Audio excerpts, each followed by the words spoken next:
ಬಿಜೆಪಿಯವರು ವಿಜಯೇಂದ್ರ ಅವರು ಎಲ್ಲರೂ ಹತಾಶ ಆಗಿದ್ದಾರೆ. ತಪ್ಪೇ ಮಾಡಿಲ್ಲ ಅಂದರೆ ರಾಜೀನಾಮೆ ಕೊಡೋ ಪ್ರಶ್ನೆನೇ ಬರಲ್ಲ. ಕೋರ್ಟಲ್ಲಿ ಹಿಯರಿಂಗ್ ನಾಡಿದ್ದು 29ನೇ ತಾರೀಕು 2:30 ಇದೆ. ಎಲ್ಲರೂ ಆದ್ದರಿಂದ ಕಾಯ್ತಾ ಇದ್ದೀವಿ.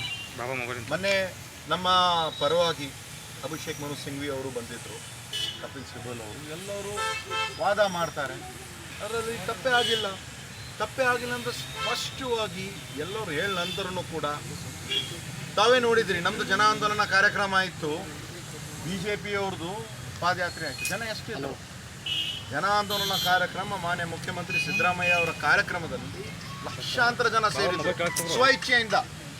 ಅದೇ BJPಯವ್ರದ್ದು ಅದಕ್ಕಿಂತ ಒಂದು 20-30% ಜನನೂ ಇರಲಿಲ್ಲ. ಜನರು ಕೂಡ ಗೊತ್ತಾಗಿದೆ ನಮ್ಮ ಚುಕ್ಕೇನೂ ಇಲ್ಲ. 40 ವರ್ಷದ ಒಂದು ರಾಜಕೀಯ ಜೀವನದಲ್ಲಿ ಹಿಂದೆ 2013ರಿಂದ 2018ವರೆಗೂ ಕೂಡ ಅವರು ಮುಖ್ಯಮಂತ್ರಿಯಾಗಿ ಕೆಲಸ ಮಾಡಿದ್ದಾರೆ, ವಿರೋಧ ಪಕ್ಷ ಕೆಲಸ ಮಾಡಿದ್ದಾರೆ. ಈಗಲೂ ಕೂಡ ಅವರು ನಮ್ಮ ಮುಖ್ಯಮಂತ್ರಿಯಾಗಿ ಒಳ್ಳೆ ರೀತಿಯಲ್ಲಿ ಕೆಲಸ ಮಾಡ್ತಾ ಬಂದಿದ್ದಾರೆ, ಮುಂದೆನೂ ಮಾಡ್ತಾರೆ. BJPಯವ್ರದ್ದು ಯಾವಾಗಲೂ ಬ್ಯಾಕ್ ಡೋರ್ ಎಂಟ್ರಿ. ಎಂದೂ ಕೂಡ ಕರ್ನಾಟಕ ರಾಜ್ಯದ ಜನತೆ ಅವರಿಗೆ ಆಶೀರ್ವಾದ ಮಾಡಿಲ್ಲ. ಹಿಂದೆಯೂ ಕೂಡ ನೋಡಿದ್ರಿ 2008ರಲ್ಲಿ ಅವರು ಕೇವಲ 110 ಸೀಟ್ ಗೆದ್ದಿದ್ರು.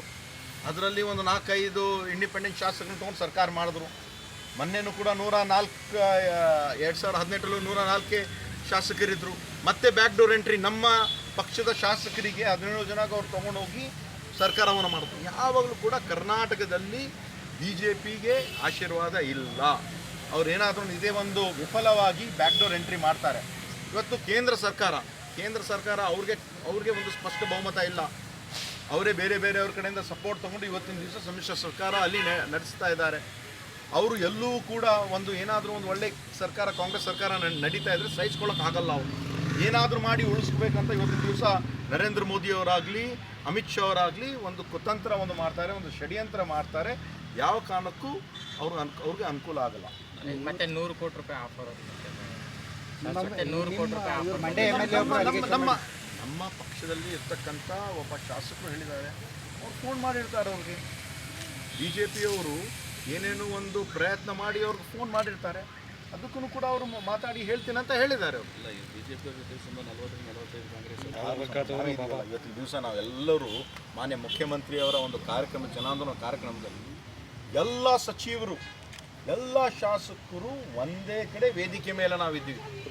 ಮತ್ತು ಯಾವ ಒಂದು ರೀತಿಯಿಂದ ಹೇಳ್ತಾರೆ, ಇಲ್ಲಾಂದರೆ ಅವರು ಭಾಳಷ್ಟು ಜನ ಗೈರಾಗಬೇಕಾಗಿತ್ತು. ಎಲ್ಲರೂ ಬಂದಿದ್ದರು, ಎಲ್ಲರೂ ಭಾಷಣ ಮಾಡಿದ್ದಾರೆ, ಎಲ್ಲರೂ ಬೇರೆ ಕಡೆ ಕಾರ್ಯಕ್ರಮದಲ್ಲಿ ಅವರು ಭಾಗಿಯಾಗಿದ್ದಾರೆ. ಏನು ಪ್ರಶ್ನೆನೇ ಬರಲ್ಲ.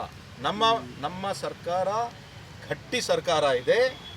5 ವರ್ಷ ಜನರ ಪರವಾಗಿ ಯಾವೊಂದು ರೀತಿಯಿಂದ ನಾವು ಎಲ್ಲ ಒಂದು ಗ್ಯಾರಂಟಿಗಳನ್ನು ಒಂದು ಅನುಷ್ಠಾನವನ್ನು ನಾವು ಮಾಡಿದ್ದೀವಿ. ಅದೇ ರೀತಿಯಿಂದ ಹಲವಾರು ಕೆಲಸಗಳು ಜನರ ಪರವಾಗಿ ಜನರಿಗೋಸ್ಕರ ಇರ್ತಕ್ಕಂಥ ಈ ಸರ್ಕಾರ, ಜನರಿಗಾಗಿ ನಾವು ಕೆಲಸ ಮಾಡ್ತೀವಿ. ಸಿದ್ಧಾರ್ಥ ಟ್ರಸ್ಟ್ಗೆ